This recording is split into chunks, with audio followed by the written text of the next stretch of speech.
एक लड़की होती है जो 3 लड़कों के सामने गिड़गिड़ा रही होती है, हाथ जोड़ती है, उनके पैर पकड़ती है कि मुझे छोड़ दो, मुझे जाने दो, लेकिन उन लड़कों को उस लड़की पे तरस नहीं आता है।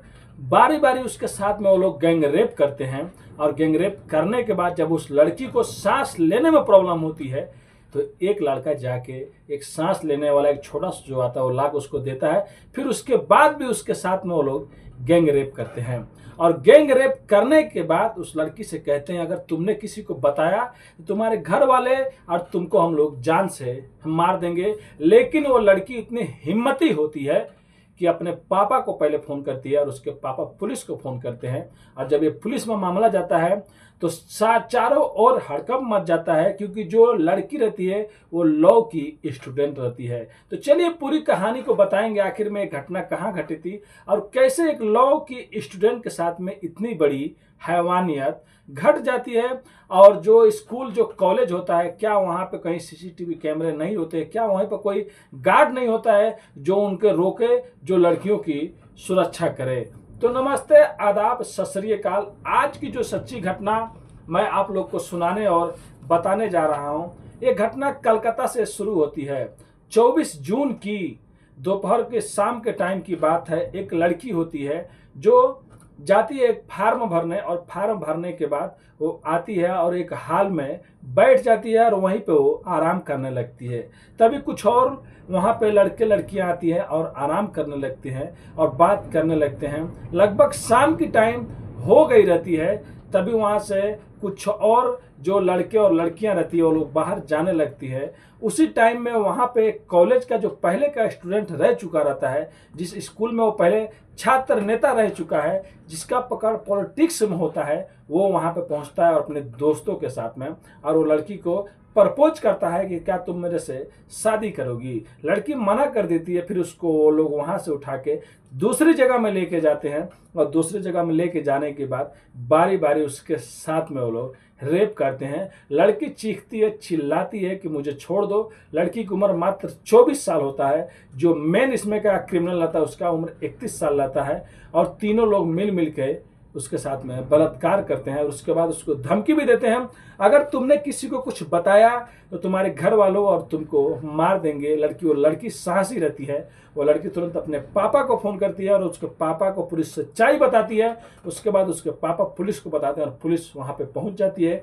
एक दिन बाद ही एक आरोपी को पकड़ लिया जाता है और दोनों को भी एक दिन अरेस्ट कर लिया जाता है। यानी कि कुल 3 गिरफ्तारी होती है। लेकिन बाद में पता चलता है कि ये तीनों जो लोग रेप किए रहते हैं, ये 3 नहीं रहते हैं, बल्कि एक गार्ड भी रहता है जो गार्ड बाहर पहरा दे रहा होता है। यानी कि जिस कॉलेज में आदमी पढ़ने जाता है, जिस स्कूल में आदमी कुछ सीखने जाता है, फिर दुनिया को सिखाता है, दुनिया के सामने एक बड़ा अधिकारी, एक बड़ा डॉक्टर, एक बड़ा कुछ बन के दिखाता है कि मैंने इस कॉलेज से, इस स्कूल में पढ़ाई किया था।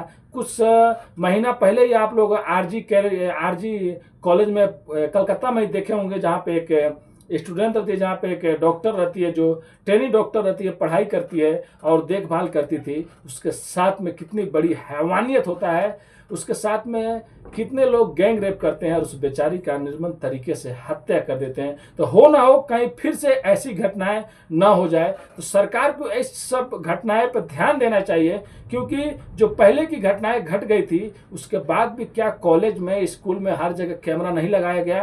क्या सुरक्षा नहीं बढ़ाया गया? क्यों लड़कियों की प्रति कितनी व्यवस्था मतलब ऐसी है जैसे कि मतलब कोई किसी को कुछ खबर ही नहीं है। एक पहली घटना घटी थी, उसके बाद जितने भी कॉलेज है, जितने भी स्कूल है बड़ी बड़ी जहाँ पे लड़कियाँ पढ़ती हैं, उस स्कूल के, उस कॉलेज के प्रशासन को और जो शिक्षा विभाग में जितने भी अधिकारी हैं सबको ध्यान देना चाहिए कि स्कूल के चप्पे चप्पे और रोड के आजू बाजू भी सब चीज़ें लगाया जाए।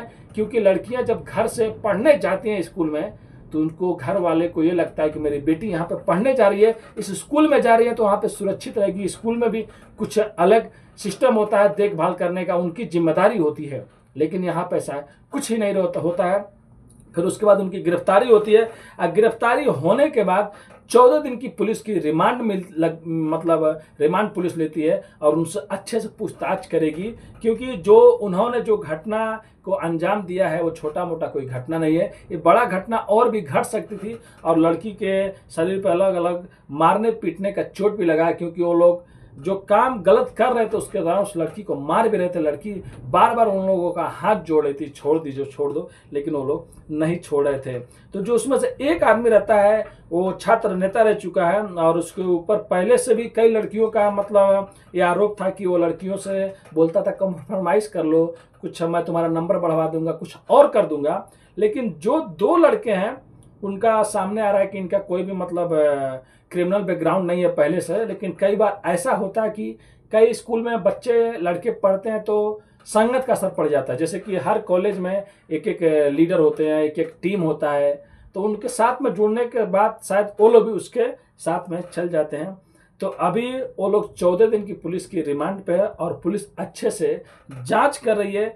तो सरकार को भी ध्यान देना चाहिए, इन सब घटनाएं होने के बावजूद भी स्कूल और कॉलेज पे टाइट नहीं करती, प्रशासन वहाँ पे अच्छी से देखभाल नहीं करती। उन लोगों को हर जगह सुरक्षा की व्यवस्था करना चाहिए, कैमरे लगाने चाहिए। और जो भी स्कूल में ऐसे लोग हैं जो पहले से कुछ उन लोगों का बैकग्राउंड खराब है, उन लोग को स्कूल में आने ही नहीं दीजिएगा। लेकिन फिर भी ये लोग आते हैं जाते हैं। और कुछ ही महीने पहले जो आरजी कॉलेज में जो घटना उठा था उससे भी कलकत्ता में फिर से यही घटना घट गई। तो अभी लड़की हॉस्पिटल में है और वो तीनों लोग गिरफ्तार में और वो गार्ड भी गिरफ्तार में है। तो ये कहानी सुनाने का उद्देश्य बस किसी का दिल दुखाना नहीं है, आप लोगों को सचेत करना है, सावधान करना है। अगर वहाँ पे सीसीटीवी कैमरे होते और अगर स्कूल में कॉलेज में सुरक्षाएं दी गई होती तो शायद वो लोग खुलहाल उसी स्कूल के कॉलेज में घुस के ये सब घटनाएं को अंजाम नहीं दे सकते थे। लेकिन अब क्रिमिनल लोग हैं तो लोग कैसे भी कुछ भी कर सकते हैं, तो सरकार को इन पर ध्यान देना चाहिए। और बस आज की कहानी में इतना ही। और आपका भाई देख सकते हैं वीडियो संडे के दिन शाम को बना रहा है, वो भी गाड़ी में बैठ के, टाइम नहीं मिलता है। लेकिन मैं कभी कभी जब काम करता हूँ ना मेरे भाई, तो यहाँ पे कुछ लोग, कुछ साहब, कुछ ऐसे हैं ना जो ऐसे ऐसे भाषा बात करते हैं, मतलब लगता है कि यार सब चीज़ वही है।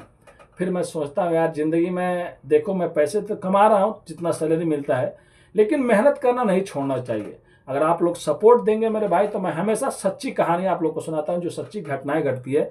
लेकिन रोज़ रोज़ टाइम नहीं मिलता है क्योंकि पूरा दिन काम करते रहता हूँ, फिर उसके बाद उन लोगों का भी बात सुनना पड़ता है। पहले जॉब करता हूँ, उसके बाद टाइम निकल जाता है तो आप लोग की वीडियो बनाता हूँ। तो प्लीज़ आप लोग से रिक्वेस्ट है, अपने भाई को सपोर्ट कीजिए और इस वीडियो को ज़्यादा से ज़्यादा शेयर कीजिए ताकि सरकार तक पहुँच जाए। और जितने भी कलकत्ता में स्कूल कॉलेज हैं सब जगह चप्पे चप्पे पे और स्कूल के हर जगह सीसीटीवी कैमरा लगे। और जिसका भी बैकग्राउंड क्रिमिनल टाइप का या कुछ उस पर आरोप है, उन लोगों को कॉलेज, स्कूल और ऐसे जब जगहों पे जाने से पहले ही गिरफ्तार कर लिया जाए।